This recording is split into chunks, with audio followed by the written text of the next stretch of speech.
Hey, welcome back to the channel. Glad to have you. This will be video number 2 on the finish capture mosin 9130. We've disassembled it, found a tremendous amount of cosmoline still on this rifle. The barrel and the bore is in fantastic condition. We showed that in a previous video, but we're going to do some close-ups of some of the finer things here. So we'll come in on the bottom of the receiver, and you can see that there is a tremendous amount of cosmoline here. Some pretty cool markings there. And we will creep down the barrel. And you can see that a lot of cleaning to do there. As we jump up to the bolt, you can see the bolt is got a healthy coat of cosmoline on it also. Flip it over so you can see this side of the bolt. Lots of cleaning to do. We'll flip the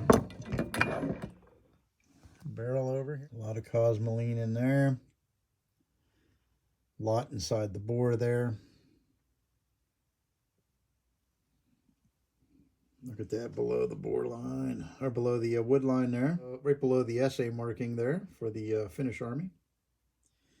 Finnish Army property mark, but you can see below the wood line just a tremendous amount, and above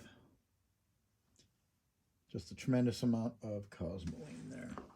So we come to the trigger mechanism, and unfortunately it is not a finished trigger. Even though this trigger is in the white or the silver, it is a mosin 9130 trigger. For some reason, it's not black like they normally are. And that's a little disappointing. I was hoping that we had the finished trigger, but we do not. So next is the trigger guard and the magazine housing. You can see there quite a bit of cosmoline buildup there and there. I'll flip it over. Quite a bit there also. So we have lots of cleaning to do here. The upper handguard will scooch across the top here. Oh, that's the barrel. So we do have some residue on the inside of the upper handguard. There. Flip that over. Come back down. No cracks though, which is fantastic.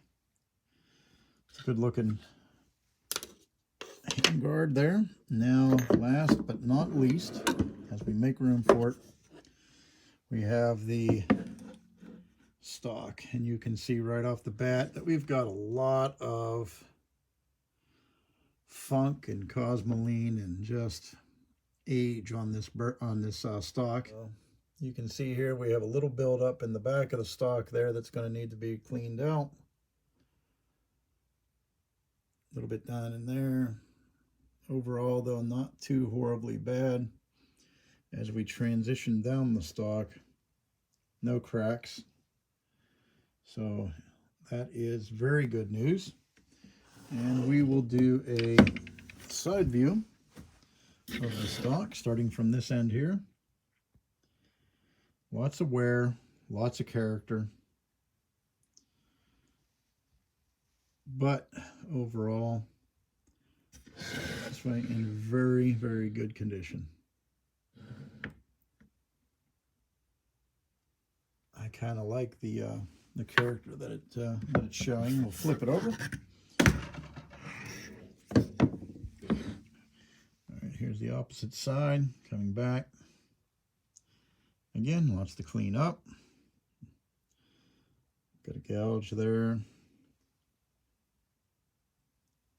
Lots of built up grime. Slide it a little bit. But overall, everything is in very good condition. We do have a cartouche on here, and It's very difficult to read.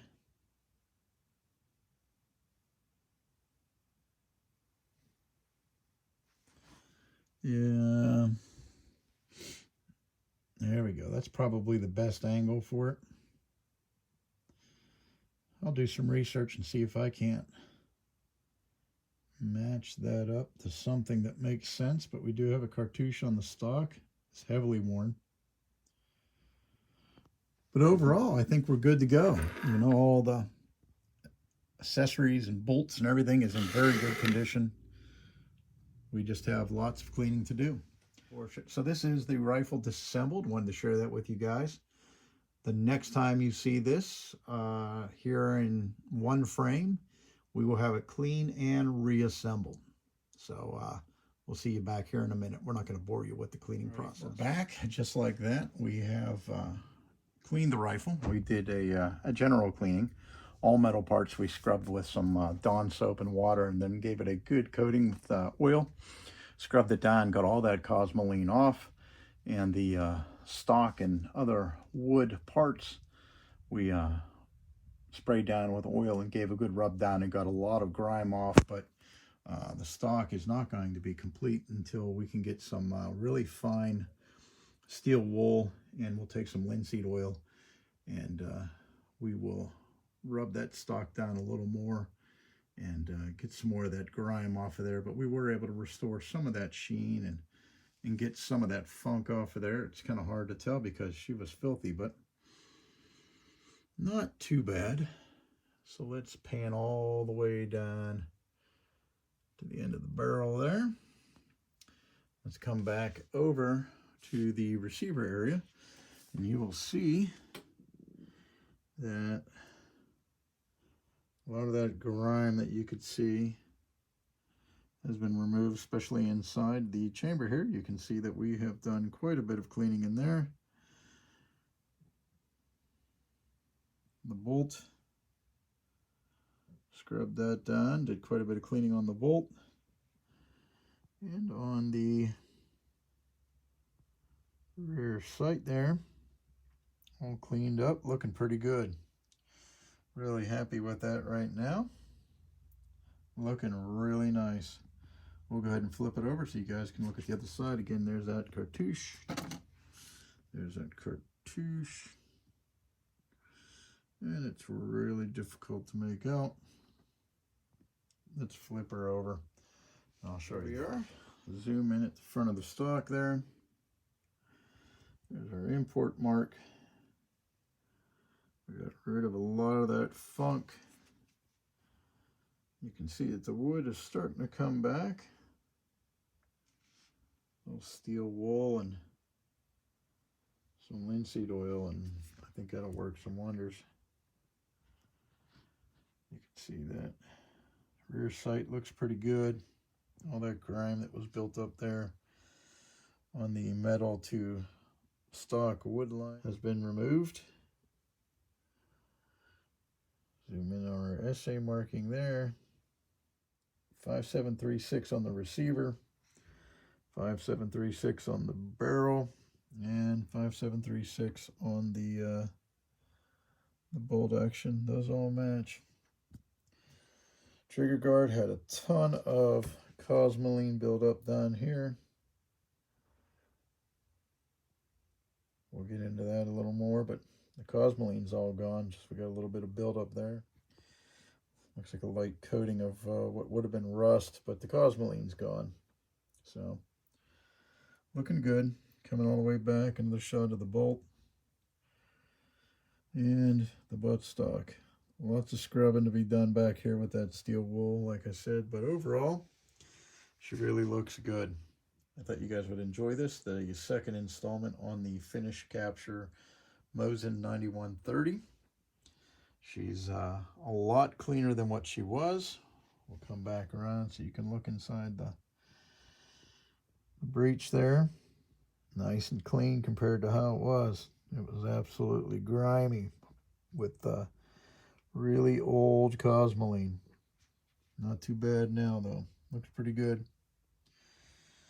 So we're gonna have to get ourselves some reference material go into a deeper dive on some of these markings and styles, and we're trying to watch the Mosin Museum channel there with Big Sam and getting some pointers.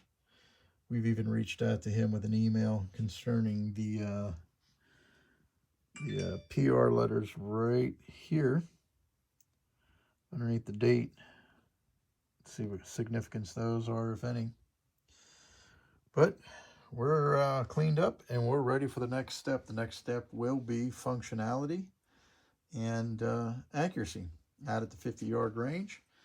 So this is Toto Bravo. Well, I hope you enjoyed this installment here of this video. I thought you guys might enjoy this. We'll do a drive-by as we wrap it up. But like, subscribe, comment, let me know what you think. Anything that you'd like to add to help me out with this rifle, markings, etc. And until I see you out at the range again, thanks for watching.